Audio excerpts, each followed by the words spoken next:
पटना के गर्दनी बाग में छात्र आंदोलन। जंतर मंतर और झारखंड आंदोलन के बाद बिहार में छात्रों का आंदोलन उग्र रूप ले चुका है।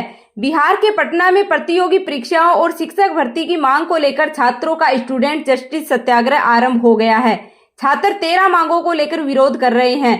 उनका अनिश्चितकालीन आमरण अनशन जारी है। चीनी सस्ती हो सकती है, आयात टैक्स हुआ फ्री। केंद्र सरकार ने चीनी की बढ़ती हुई कीमत को नियंत्रण करने के लिए आयात टैक्स को फ्री कर दिया है। ये छूट 31 अक्टूबर तक रहेगी। पिछले 2 महीने में चीनी 40% महंगी हुई। अभी चीनी रिटेल में 60 से 65 रुपए प्रति किलोग्राम के करीब बिक रही है।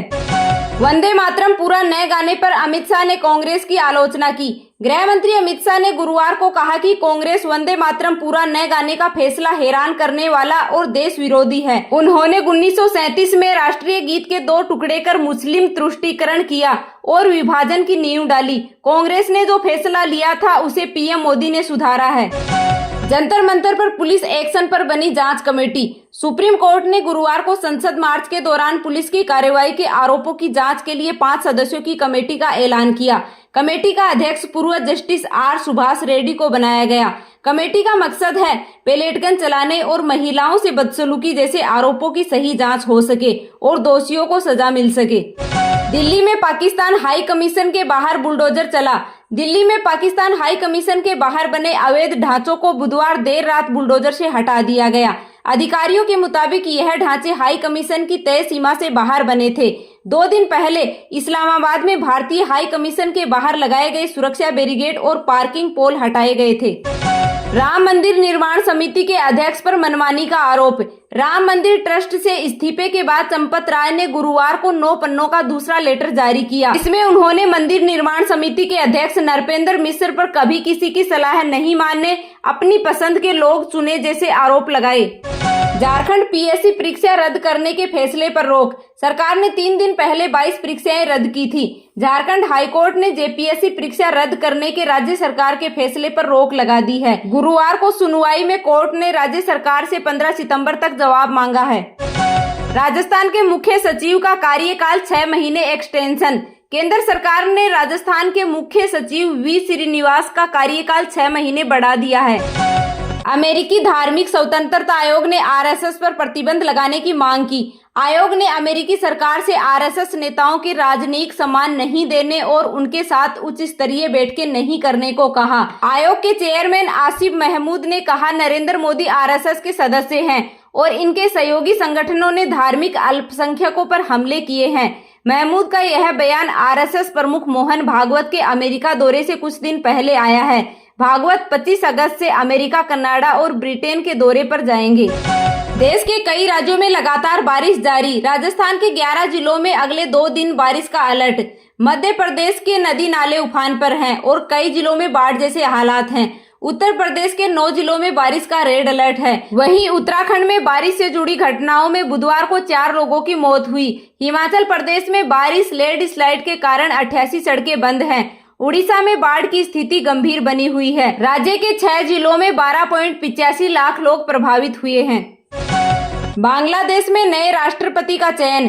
बीएनपी के उम्मीदवार मिर्जा फखरुल इस्लाम आलमगीर देश के 23वें राष्ट्रपति चुने गए। विपक्षी उम्मीदवार को 167 वोटों से हराया।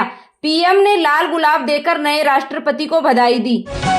अमेरिका के नए वॉरशिप की अरब सागर में entry. American worship USS George Washington ने गुरुवार को पश्चिम एशिया में ऑपरेशन शुरू कर दिया है। यह 250 दिन से इसी क्षेत्र में तैनात है। यूएसएस अब्राहम लिंकन की जगह पहुंचा है। ईरान के करीब अमेरिकी नौसेना की मौजूदगी बढ़ी, जिससे दोनों देशों के बीच तनाव बढ़ने के आसार हैं। चीन ने जापान की परमाणु क्षमता को लेकर चिंता जताई।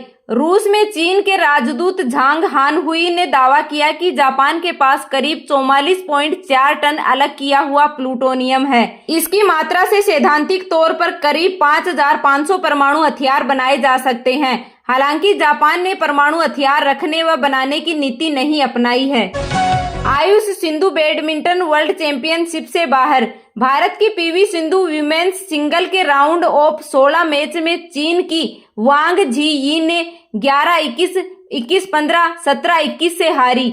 आयुष इंडोनेशिया की अलवी फ्रांस से 45 मिनट में 21-19, 21-11 से हारे। दोनों की हार के साथ ही सिंगल कैटेगरी में भारत की चुनौती समाप्त हो गई। वहीं मेंस डबल्स में भारत के सात्विक और चिराग शेट्टी ने, विमेंस डबल्स में त्रिशा जाली और गायत्री गोपीचंद ने क्वार्टर फाइनल में प्रवेश कर लिया है।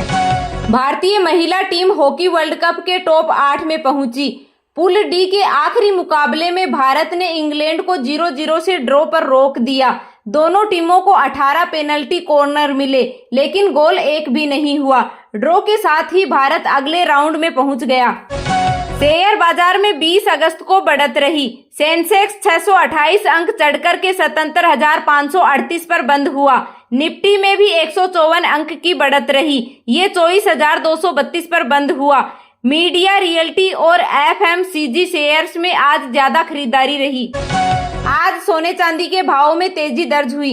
IBJ के अनुसार चांदी की कीमत 8,541 रुपए बढ़कर 2,38,000 रुपए प्रति किलो हो गई। वहीं 10 ग्राम 24 कैरेट सोने के भाव 3,212 रुपए बढ़कर के 1,57,000 रुपए पर पहुंच गए।